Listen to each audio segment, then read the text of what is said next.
শাহের সবার আগে ব্যারাকপুরে ছেঁড়া হলো ফ্লেক্স। বিভিন্ন এলাকায় বিজেপির একাধিক ফ্লেক্স ছেঁড়ার অভিযোগ। তৃণমূলের বিরুদ্ধে এই অভিযোগ সামনে আসছে। ফ্লেক্স ছোড়ার অভিযোগ করা হচ্ছে। ইতিমধ্যেই বিজেপির তরফে বিজেপি নিজেরা ফ্লেক্স ছিঁড়ে দায় ঠেলছে তৃণমূলের দিকে, এমনই অভিযোগ করা হচ্ছে। ওইদিকে অন্যদিকে বিজেপির তরফে যে বিষয়টি বলা হচ্ছে যে তৃণমূল কর্মীরা তারা অমিত শাহের এই বাংলায় আসার এই ফ্লেক্স ছেঁড়ার কথা বলছেন, এমনই অভিযোগ করা হচ্ছে বিজেপির তরফে। অন্যদিকে তৃণমূল এই দায় সম্পূর্ণভাবে অস্বীকার করেছে। তৃণমূল যে দাবি করছে যে বিজেপি নিজে ফ্লেক্স ছিঁড়েছে এবং ছেঁড়ার পর সেই দায় তৃণমূলের উপর চাপিয়ে দিচ্ছে, এমনই অভিযোগ করা হচ্ছে বিজেপি তৃণমূলের তরফে। শাহের সবার আগে ব্যারাকপুরে ছেঁড়া হলো ফ্লেক্স।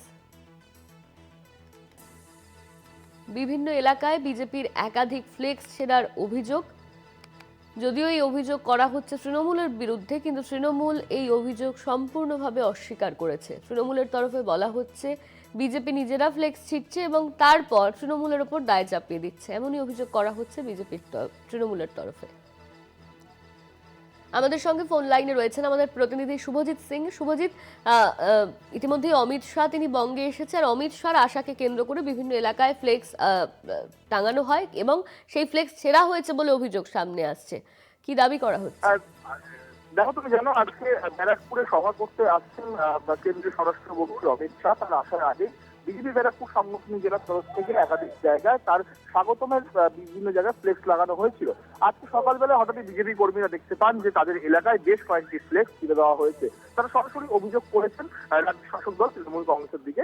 যদিও তৃণমূল কংগ্রেস নেতা তথা ব্যারাকপুরের চেয়ারম্যান উত্তম দাস তিনি জানিয়েছেন যে এই ফ্লেক্স ছেঁড়া তৃণমূল কংগ্রেসের কাজ নয়, কারণ তৃণমূল কংগ্রেস সেই সংস্কৃতিতে যায় না কারো ফ্লেক্স ছেঁড়া। তাদের নিজেদের অনেকগুলি গোষ্ঠী রয়েছে, সেই কারণে তারা ফ্লেক্সগুলি ছিঁড়েছে। অপরদিকে বিজেপির তরফ থেকে পরিষ্কারভাবে জানানো হয়েছে শুধু আজকের ঘটনা নয় বা গতকালের ঘটনা নয়, একাধিকবার বিভিন্ন জায়গায় ব্যারাকপুর শিল্পাঞ্চলের বিভিন্ন জায়গায় ফ্লেক্স ছেঁড়া হয়েছে এবং প্রত্যেকটি ঘটনাতে কিন্তু লিখিত আকারে অভিযোগ দায়ের করা হয়েছে বিভিন্ন থানাতে। যদিও এই বিষয়ে ইতিমধ্যে ঘটনা তদন্ত শুরু করা হয়েছে। অনন্যা, ধন্যবাদ তোমায় শুভজিৎ। আমাদের সঙ্গে ফোন লাইনে ছিলেন আমাদের প্রতিনিধি শুভজিৎ সিং।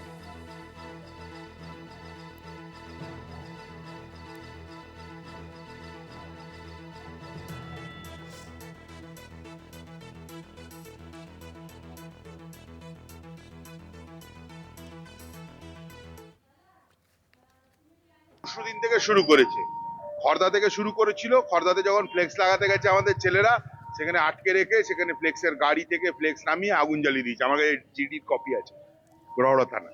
এটা তৃণমূলের সংস্কৃতি, এ নিয়ে আমরা ভাবিত চিন্তিত নই। ওরা ঘাবড়ে আছে। অমিত শাহজি কলকাতায় আসছেন, ব্যারাকপুরের মতো জায়গায় আসছেন। ব্যারাকপুর তৃণমূল কংগ্রেসের একটা সংস্কৃতির বাইরে, কারণ ওদেরই ব্যারাকপুরে বিজেপির 18টা ভাগ আছে, এর ছবি আছে ওর ছবি নেই, এটা নিয়ে প্রতিদিনই ঝগড়াঝাটি হয়। নিজেরাই নিজেদের ফ্ল্যাক্স ছিঁড়ে দিয়ে এটা একটা নতুন নাটকের চেষ্টা করছে। অমিত শাহ এখানে আসবেন, এটা কেন্দ্রীয় মন্ত্রী, ভারতবর্ষের কেন্দ্রীয় মন্ত্রী। আমরা ভারতবর্ষে বসবাস করি, পার্টি যাই হোক, যেটা আমাদের পৌরসভার থেকে যে কর্মকাণ্ডগুলি করা উচিত, পরিষ্কার পরিচ্ছন্ন রাস্তাঘাট পরিষ্কার পরিচ্ছন্ন রেখে, সেটা আমাদের কাজ আমাদের মতন চলছে। কিন্তু ফ্লেক্স ছেড়ে দেওয়ার মতন, কারণ ওরা তো সারা রাত্রির ধরেই ফ্লেক্স লাগাচ্ছে, সারা রাত্রির ধরেই ওখানে জেগে আছে। কে ভিতরে ঢুকবে, কে ভিতরে থাকবে, কে থাকবে না, ওদের এই লিস্ট নিয়েই কালকে প্রচুর ঝগড়া গেছে।